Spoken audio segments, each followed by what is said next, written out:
পশ্চিমবঙ্গে বাংলাদেশী অনুপ্রবেশকারী ধরপগড় পরে ওড়িশা সীমান্তে হাই আলর্ট। বালেশ্বর জেলার বিভিন্ন স্থানের বি কড়াকড়ি যাঞ্চ জারি রয়েছে। পশ্চিমবঙ্গ সীমান্ত গাঁ গুড়িকরে পুলিশ কড়া নজর এটি রখিছে।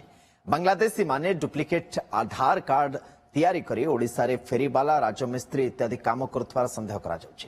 এবে পশ্চিমবঙ্গর পলাই আসি ওড়িশারে রহুথিবা স্থানীয় গ্রামবাসী অভিযোগ বি করুছন্তি। এনে তালসারি মেরাইন পুলিশ কড়াকড়ি চেকিং প্রক্রিয়া আরম্ভ করেছে।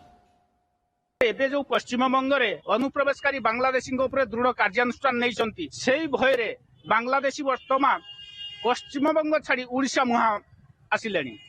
ଯାହାଫଳରେ ଏଠି ଓଡିଶାରେ ପାଖରେ ଏଠି ଅଛି ଦୀଘା ପୁଲିସ, ପଶ୍ଚିମବଙ୍ଗର ପୁଲିସ, ଏଠି ପାଖରେ ତାଳସାରୀ ସାମୁଦ୍ରିକ ଥାନା ପୁଲିସ ଯାଞ୍ଚ ପ୍ରକ୍ରିୟା କରୁଥିଲେ ମଧ୍ୟ ଇଏ ଯାଞ୍ଚ ପ୍ରକ୍ରିୟା କଡାକଡି ହେବା ନିହାତି ଆବଶ୍ୟକ। କାରଣ ଯୋଉ ବାଂଲାଦେଶୀ ମାନେ ସେମାନେ ଆସୁଛନ୍ତି ତାଙ୍କର ଆଧାର କାର୍ଡରେ ଜାଲିଆତି କରି ପଶ୍ଚିମବଙ୍ଗର ବାସିନ୍ଦା ଦର୍ଶାଇ ଓଡିଶାର ତାଳସାରୀ ସାମୁଦ୍ରିକ ଥାନା ଅଞ୍ଚଳଠୁ ଆରମ୍ଭ କରି ଭୋଗରାଇ ଥାନା ଅଞ୍ଚଳ ବା ଜଳେଶ୍ୱର ପର୍ଯ୍ୟନ୍ତ ପୁରା ସୀମାନ୍ତ ଅଞ୍ଚଳର କବ୍ଜା କରି ବସିଛନ୍ତି।